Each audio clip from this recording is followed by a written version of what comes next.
जय हिंद मेरे प्यारे साथियों।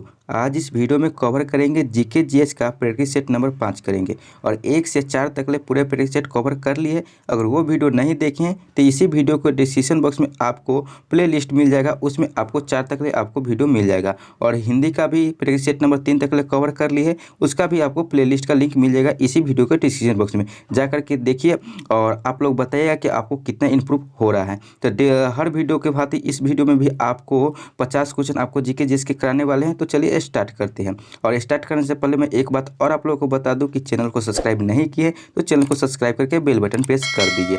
और आप लोग लास्ट में बताइएगा कि आपको इस 50 में आपको कितना नंबर आ रहा है, कितना इंप्रूव हो रहा है। ये जितने भी क्वेश्चन, ये 50 क्वेश्चन है, आपको एग्जाम ओरिएंटेड क्वेश्चन है जो आपको 100% सफलता दिलाइए। निरंतर बने रहिए। चलिए स्टार्ट करते हैं पहला क्वेश्चन से। तो पहला क्वेश्चन में दिया हुआ है कि भारत के संविधान के मूल दस्तावेज को किसके द्वारा हाथ से लिखा गया था। यह जो भारत के संविधान का मूल दस्तावेज था, यह किसके द्वारा हाथ से लिखा गया था।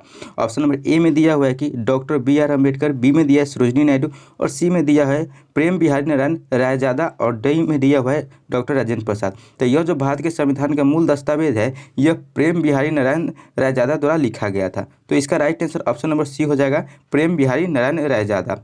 चलिए सेकेंड नंबर क्वेश्चन देखते हैं। सेकेंड नंबर क्वेश्चन है, सेकेंड नंबर में है कि मुंशी प्रेमचंद का जन्म कहाँ हुआ था। तो यह जो मुंशी प्रेमचंद था, इसका जन्म कहाँ हुआ था। तो ऑप्शन नंबर ए में दिया है कानपुर, बी में आरामपुर, ऑप्शन सी में गाजियाबाद, ऑप्शन डी में वाराणसी। तो ये जो मुंशी प्रेमचंद था, इनका जन्म वाराणसी में हुआ था। इसका right answer option number D हो जाएगा, वाराणसी। क्वेश्चन नंबर 3 देखते हैं। क्वेश्चन नंबर 3 में दिया हुआ है कि गोदावरी नदी का उद्गम स्थल किस राज्य में है। तो यह जो गोदावरी नदी का उद्गम स्थल जो है, यह महाराष्ट्र राज्य में है, जो ऑप्शन नंबर सी में दिया हुआ है। तो इसका right answer option number C हो जाएगा, महाराष्ट्र।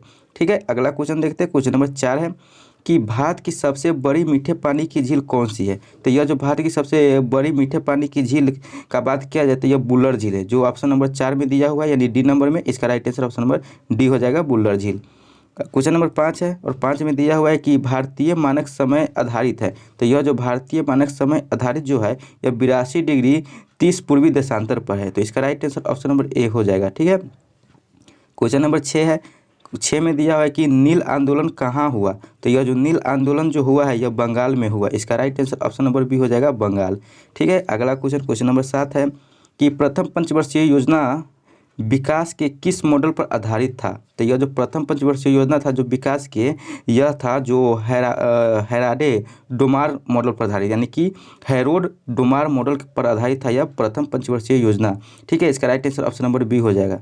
क्वेश्चन नंबर 8 है। 8 में दिया हुआ है कि राज्य की उत्पत्ति का सर्वाधिक स्वीकार सिद्धांत है। तो यह जो राज्य की उत्पत्ति का सर्वाधिक स्वीकार का सिद्धांत जो है, तो यह विकासवादी सिद्धांत है। इसका right answer option number C हो जाएगा, विकासवादी सिद्धांत। क्वेश्चन नंबर 9 है। 9 में दिया हुआ है कि लोकसभा द्वारा पारित किसी धन विधेयक को राज्यसभा द्वारा कितने सप्ताह तक रोक कर रखा जा सकता है। तो यह जो है 2 सप्ताह तक रोक कर रख सकता है। इसका राइट ऑप्शन नंबर ए हो जाएगा, राइट आंसर ए। ठीक है, क्वेश्चन नंबर 10 है। 10 में दिया हुआ है कि भारत में योजनाबद्ध अर्थव्यवस्था किस पद्धति पर आधारित है। तो यह जो भारत में योजनाबद्ध अर्थव्यवस्था जो है, यह समाजवादी व्यवस्था पर यह आधारित है। इसका right answer option number D हो जाएगा, समाजवादी व्यवस्था। क्वेश्चन नंबर 11 है। 11 में दिया हुआ है कि शिक्षा का अधिकार यानी RTE अधिनियम खाली स्थान में भारत की संसद द्वारा अधिनियमित किया गया। तो यह कब किया गया था। 2009 में यह शिक्षा का अधिकार अधिनियम 2009 वर्ष में भारत की संसद द्वारा अधिनियमित किया गया था। इसका right answer option number D हो जाएगा, 2009। अगला क्वेश्चन है, क्वेश्चन नंबर 12 में दिया हुआ है कि महाराजा सवाई जयसिंह, जिसे जयसिंह द्वितीय के नाम से भी जाना जाता है, इसने खाली स्थान में एक खगोलीय वेधशाला स्थापित की। तो यह कहाँ की। तो उज्जैन में यह खगोलीय वेधशाला स्थापित की। तो इसका right answer option number A हो जाएगा। क्वेश्चन नंबर 13 है कि भारत की संविधान सभा की संघ शक्ति समिति के अध्यक्ष कौन थे। तो यह जो थे जवाहरलाल नेहरू, ये भारत की संविधान सभा की संघ शक्ति के अध्यक्ष थे। तो इसका right answer option number D हो जाएगा, जवाहरलाल नेहरू। अगला क्वेश्चन है, क्वेश्चन नंबर 14 है कि हिमालय का तीसरा सबसे बड़ा शिखर कौन सा है। तो यह जो हिमालय का तीसरा सबसे बड़ा शिखर का बात किया जाए तो यह माउंट कंचनजंगा है। इसका right answer option number D हो जाएगा। क्वेश्चन नंबर 15 है। 15 में दिया हुआ है कि राष्ट्रीय मानवाधिकार आयोग भारत में कब स्थापित हुआ था। तो यह जो राष्ट्रीय मानवाधिकार आयोग भारत में स्थापित हुआ था 1993 में। इसका राइट आंसर होगा option number C, 1993। Question number 16 है कि भूमि स्पर्श मृदा की सारनाथ बुद्ध प्रतिमा संबंधित है, तो यह गुप्त काल से संबंधित है। इसका राइट आंसर होगा ऑप्शन नंबर बी, गुप्त काल। क्वेश्चन नंबर 17 है और 17 में दिया हुआ है कि एलोरा के कैलाश मंदिर का निर्माण कराया था। किसने करवाया था एलोरा के कैलाश मंदिर का निर्माण? तो यह राष्ट्रकूटों ने करवाया था। इसका राइट आंसर होगा option number A, Rashtrakuta. Question number 18 देखते हैं। 18 में दिया हुआ है कि घूमर नृत्य कहाँ आरंभ हुआ था? तो यह जो घूमर नृत्य है यह राजस्थान में आरंभ हुआ था। तो इसका राइट आंसर होगा option number A, Rajasthan. Question number 19 देखते हैं और 19 में दिया हुआ है कि मालवा, गुजरात एवं महाराष्ट्र किस शासक ने पहली बार जीते थे? तो यह जो जीते थे चंद्रगुप्त मौर्य ने पहली बार जीते थे। तो इसका राइट आंसर होगा option number D, Chandragupta Maurya. अगला क्वेश्चन है क्वेश्चन नंबर 20 कि बाल श्रम उन्मूलन योजना किसका अंग है? तो यह जो बाल श्रम उन्मूलन योजना जो है यह प्रधानमंत्री की 3 नई कल्याण योजनाओं का यह अंग है। इसका right answer option number D हो जाएगा, प्रधानमंत्री के 3 नई कल्याण योजनाओं का। ठीक है, अगला क्वेश्चन है क्वेश्चन नंबर 21 है कि वह कौन सा निर्णायक युद्ध था जिसमें अंग्रेजों ने बच्चों को हरा दिया, जिस कारण डचों की भारत में चुनौती खत्म हो गई? तो यह बेदरा का युद्ध 1759 में था, जिसमें निर्णायक युद्ध था जिसमें अंग्रेजों ने बच्चों को हरा दिया, जिस कारण डचों की भारत में चुनौती खत्म हो गई। तो इसका right answer option number D चला जाएगा। ठीक है, क्वेश्चन नंबर 22 है। 22 में दिया हुआ है कि संविधान के किस अनुच्छेद के तहत भारत के किसी भी राज्य में राष्ट्रपति शासन लागू किया जा सकता है? तो यह अनुच्छेद 356 के तहत राष्ट्रपति शासन लागू किया जा सकता है भारत के किसी भी राज्य में। ऑप्शन नंबर ए इसका राइट आंसर हो जाएगा। क्वेश्चन नंबर 23 है कि अशोक ने अपने राज्य अभिषेक के 4थे वर्ष में निग्रोथ के प्रभाव से प्रभावित होकर किससे बौद्ध धर्म की दीक्षा ली थी? तो यह जो दीक्षा ली तो उपगुप्त से ली। इसका right answer option number C हो जाएगा, उपगुप्त। क्वेश्चन नंबर 24 है और 24 में दिया हुआ है कि देश भर में वस्तु एवं सेवा कर यानी जीएसटी कब लागू किया गया? यानी कि भारत में जीएसटी कब लागू किया गया? तो यह जो लागू किया गया 1 जुलाई 2017 से भारत में जीएसटी लागू है। ठीक है, गुड्स एंड सर्विस टैक्स इसका नाम है। ठीक है, क्वेश्चन नंबर 25 है कि देश का केंद्रीय बैंक ऋण देता है। तो यह जो देश का केंद्रीय बैंक ऋण देता है तो कौन देता है? वाणिज्य बैंकों को देता है। ठीक है, उसका राइट आंसर होगा ऑप्शन नंबर सी, वाणिज्य बैंकों को। क्वेश्चन नंबर 26 है कि जब राजकोषीय घाटे में से ब्याज भुगतान को घटा दिया जाए तो अवशेष को जाना जाता है। तो क्या जाना जाता है? तो प्राथमिक घाटा जाना जाता है। जब राजकोषीय घाटे को ब्याज के भुगतान से घटा दिया जाता है, अवशेष को जाना जाता है, तो क्या प्राथमिक घाटा इसको जाना जाता है? तो ऑप्शन नंबर बी इसका राइट आंसर हो जाएगा। क्वेश्चन नंबर 27 है। 27 में दिया हुआ है कि भारत की प्रथम महिला राष्ट्रपति कौन है? तो यह जो भारत की प्रथम महिला राष्ट्रपति की बात किया जाए तो प्रतिभा देवी सिंह पाटिल जो भारत की प्रथम महिला राष्ट्रपति है। ऑप्शन नंबर बी में दिया हुआ है, इसलिए इसका right answer option number B हो जाएगा। क्वेश्चन नंबर 28 है और 28 में दिया हुआ है कि संविधान सभाओं के अस्थायी अध्यक्ष कौन थे? तो यह जो संविधान सभा के अस्थायी अध्यक्ष की बात किया जाए तो यह डॉक्टर राजेंद्र प्रसाद थे। ठीक है, इसका right answer option number A हो जाएगा, doctor Rajendra Prasad. Question number 29 है और 29 में दिया है कि हरित लवक की झिल्ली होती है। तो यह जो हरित लवक की झिल्ली होती है तो यह द्विपत्रीय होती है। तो इसका right answer option number B हो जाएगा, द्विपत्रीय। क्वेश्चन नंबर 30 है और 30 में दिया है लाइकेन एक अच्छे सूचक है। तो लाइकेन किसका एक अच्छा सूचक है? तो यह वायु प्रदूषक यानी वायु प्रदूषण का यह सूचक है। तो इसका राइट आंसर हो जाएगा ऑप्शन नंबर बी, वायु प्रदूषण। क्वेश्चन नंबर 31 है और 31 में दिया हुआ है कि वाष्प के रूप में पौधे के द्वारा हुई पानी की हानि को कहते हैं, तो उसको क्या कहते हैं? ऑप्शन नंबर ए में दिया है गटेशन, बी में उत्सर्जन, सी में वाष्पोत्सर्जन और डी में इनमें से कोई नहीं। तो इसका right answer option number C हो जाएगा, वाष्पोत्सर्जन, यानी इसका right answer option number C है।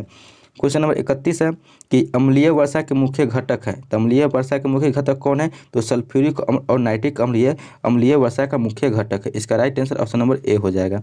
क्वेश्चन नंबर 33 है और 33 में दिया हुआ है कि कोबाल्ट 60 समस्थानिक का प्रयोग किसके उपचार में होता है? तो ये जो कोबाल्ट 60 समस्थानिक का प्रयोग जो होता है यह कैंसर में होता है। तो इसका right answer option number D हो जाएगा, कैंसर।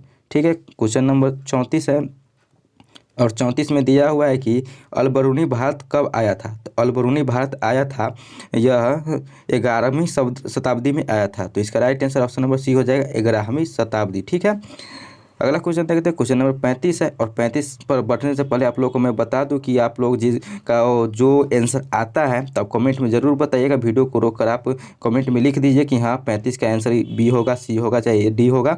जिसका आता है वो आप लिखिए और लास्ट में ज़रूर बताइए कि आपको 50 में कितना नंबर आता है। ठीक है, तो 35 नंबर क्वेश्चन में दिया हुआ है कि मगध का कौन सा सम्राट अप्रोप सुराम यानी कि अप्रो परशुराम के नाम से जाना जाता है। तो यह जाना जाता है क्या है, महापद मंदन को जाना जाता है। इसका right answer option number D हो जाएगा। क्वेश्चन नंबर 36 में दिया हुआ है कि मत विलास प्रहसन का लेखक कौन है। तो यह जो मत विलास प्रहसन का लेखक की बात किया जाए तो महेंद्र वर्मन है। इसका right answer option number C हो जाएगा। क्वेश्चन नंबर 37 में दिया हुआ है कि भक्ति आंदोलन के लिए निम्नलिखित नायकों में से कौन इस्लाम से प्रभावित था। तो यह था नामदेव इस्लाम से प्रभावित है। इसका right answer option number C हो जाएगा। क्वेश्चन नंबर 38 है कि निम्नलिखित में से किसने भारत सरकार अधिनियम 1935 को गुलामी का अधिकार पत्र कहा था। तो यह जवाहरलाल नेहरू ने कहा था। इसका right answer option number A हो जाएगा। क्वेश्चन नंबर 39 है कि बी.डी. सावरकर द्वारा स्थापित गुप्त संगठन का नाम क्या था। तो यह जो बी.डी. सावरकर द्वारा स्थापित गुप्त संगठन का नाम था तो यह अभिनव भारत था। इसका right answer option number D हो जाएगा, अभिनव भारत। क्वेश्चन नंबर 40 है कि अधिक सक्रिय क्षार धातु को रखा जाता है। तो अधिक सक्रिय क्षार धातु कहाँ रखा जाता है। तो यह केरोसिन में रखा जाता है। इसका राइट आंसर होगा option number C, kerosene. Question number 41 है कि भोजन में आयोडीन की कमी से होने वाला रोग है। तो यह जो भोजन में आयोडीन की कमी से होने वाला रोग गोइटर रोग है। इसका right answer option number D हो जाएगा, गोइटर रोग। क्वेश्चन नंबर 42 है रेडियोधर्मिता की खोज किसने की थी। तो यह रेडियोधर्मिता की खोज की बात किया जाए तो यह A.H. बेकरल ने की थी। इसका right answer option number D हो जाएगा, A.H. बेकरल। क्वेश्चन नंबर 43 है रेशम कीट पालन कहलाता है। तो रेशम कीट पालन कहलाता है तो यह सेरीकल्चर कहलाता है। इसका राइट आंसर होगा option number C, sericulture. Question number 44 है कि निम्नलिखित में से कौन सी रचना हर्ष द्वारा रचित नहीं है। तो हर्ष द्वारा रचित रचना कौन सी नहीं है। तो यह हर्ष चरित्र जो है यह हर्ष द्वारा रचित रचना नहीं है। इसका right answer option number C हो जाएगा। क्वेश्चन नंबर 45 है कि ब्रिटिशों ने भारत में सूरत में अपनी पहली फैक्ट्री स्थापित करने की अनुमति निम्नलिखित में से किससे प्राप्त की थी। तो यह जो जहांगीर से प्राप्त की थी। इसका राइट आंसर होगा option number C, Jahangir. Question number 46 है किस देश को यूरोप का मरीज कहा जाता है। तो यूरोप का यानी मरीज कहा जाता है। तुर्की को यूरोप का मरीज कहा जाता है। इसका राइट आंसर होगा ऑप्शन नंबर डी, तुर्की। अगला क्वेश्चन है, क्वेश्चन नंबर 47 है कि निम्नलिखित में से कौन मौर्य वंश का शासक नहीं है। तो मौर्य वंश का शासक नहीं है तो यह जो अजातशत्रु है यह मौर्य वंश का शासक नहीं है। इसका right answer option number A हो जाएगा, अजातशत्रु। क्वेश्चन नंबर 48 है। 48 में दिया हुआ है कि नवंबर 2022 में किस देश में 10वीं भारतीय फिल्म महोत्सव आयोजित किया गया।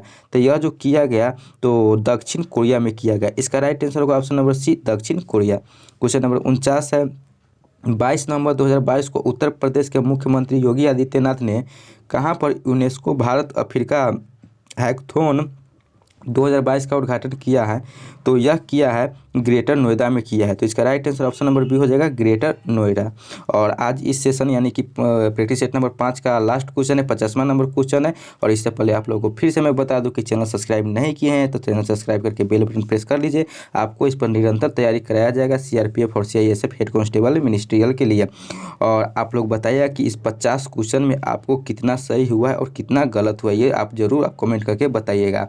चलिए देख लेते हैं कि 50 क्वेश्चन में क्या दिया हुआ और इसका राइट आंसर क्या होगा। तो क्वेश्चन दिया हुआ है कि डेक्कन एजुकेशनल सोसाइटी की स्थापना से कौन संबंधित था। तो यह जो संबंधित था जस्टिस रनाडे संबंधित था। तो ये 50 नंबर का आंसर आपको हो जाएगा ऑप्शन नंबर ए, इसका राइट आंसर हो जाएगा। तो दोस्तों आज ये क्वेश्चन नंबर आपको 50 पूरा कंप्लीट कर दिए है। और ये सेशन आपको कैसा लगा कमेंट में ज़रूर बताइएगा। और प्रैक्टिस सेट नंबर आप 4 तक नहीं देखे हैं तो आप प्ले लिस्ट में जाकर देख सकते हैं। और हिंदी का भी आपको प्ले लिस्ट बना दिया गया है, आप पूरा वीडियो देखिए और निरंतर तैयारी करते रहिए। चलिए दोस्तों फिर मिलेंगे अगले वीडियो में अगले टॉपिक के साथ, अगले प्रैक्टिस सेट के साथ। तब तक के लिए जय हिंद, जय भारत।